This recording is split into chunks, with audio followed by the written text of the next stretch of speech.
સુરત જિલ્લાની મુખ્ય કેનાલમાં ફરી ભંગાણ પડવાની ઘટના બની છે। માંડવી ઉશ્કેર નજીકની કેનાલમાં મોટું ભંગાણ પડતા આસપાસના ખેતરમાં અને સ્થાનિકોના ઘરમાં પાણી ફરી વળ્યા હતા। આ ઘટનાને પગલે સિંચાઈ વિભાગના અધિકારીઓ યુદ્ધના ધોરણે ઘટનાસ્થળે પહોંચ્યા હતા અને પરિસ્થિતિનો તાગ મેળવ્યો હતો, તો સ્થાનિકોએ તંત્રની કામગીરી સામે સવાલો ઊભા કર્યા હતા।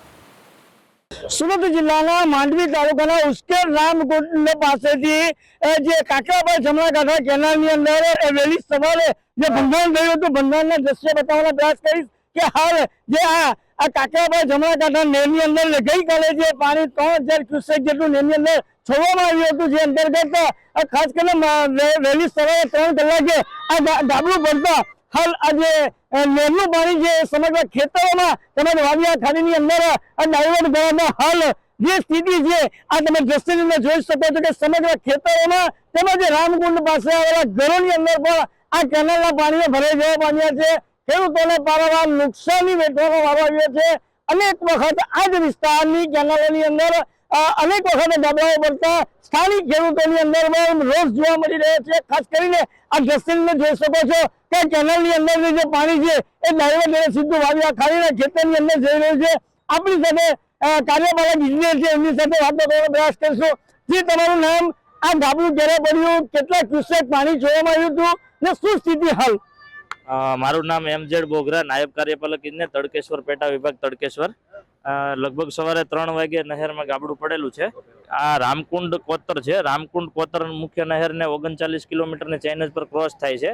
એ કોતરને લીધે જ અહીંયા એક્વાડક બનાવેલું છે અને આ સ્ટ્રક્ચર 1957માં બનાવેલું છે, એટલે એના જોઈન્ટના ભાગમાં ભંગાણ પડતા આ કોતર છે, કોતર થ્રુ તાપી નદીમાં પાણી જાય છે। એના રસ્તામાં જે અમુક ખેતરો આવેલા છે એમાં નુકસાન થયું છે, એનું સર્વે પાણી ઉતરતા કરવામાં આવશે। આ નુકસાની માટે જવાબદાર કોણ?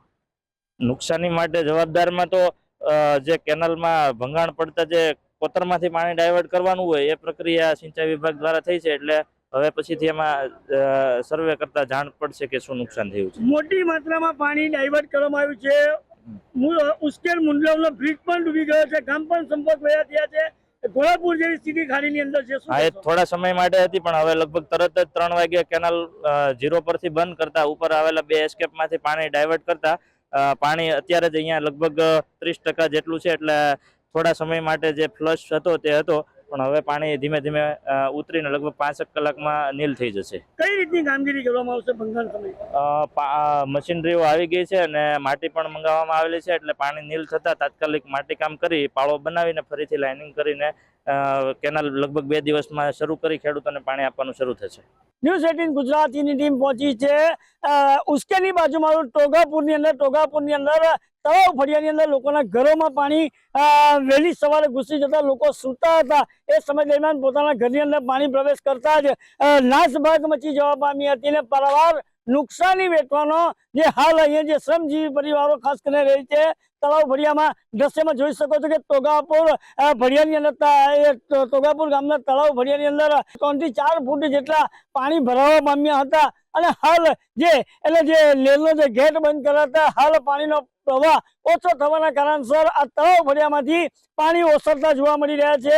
અને ખાસ કરીને જે શ્રમજીવી જે રોજ લાવીને રોજ ખાય એવી મજૂરી કરતા જે પરિવારો છે, પરિવારોને ઘર વખરીનો સામાન પણ પલળી જવા પામ્યો છે, અનાજ પણ પલળી જવા પામ્યું છે, અને જે શ્રમજીવી પરિવારોએ પારાવાર નુકસાનીનો વારો વેઠવાનો વારો આવી રહ્યો છે। અધિકારીના પાપે શ્રમજીવી પરિવારની હાલત દયનીય થવા પામી છે। એ અચાનક પાણી આવી ગયું, અમને ખબર નહીં હતી। અમારા છોકરાએ ફોન કરીને કંઈ લગ્નમાં ગયા હતા, તે અચાનક ફોન કર્યો એ લોકોએ બાજુમાં, એ ફોન કરીને તે બાજુમાંથી છોકરો આવ્યો, તેણે અમને ઉઠાડ્યા, એટલે અમે જાય ગયા એટલે તો પાણી અંદર ભરાઈ ગયેલું। અમારે બધું અડધું સામાન કાઢ્યું, અડધું બાકી રહી ગયું અંદર જ બધું અનાજ ને એવું તો બધું ખરાબ થઈ ગયું છે।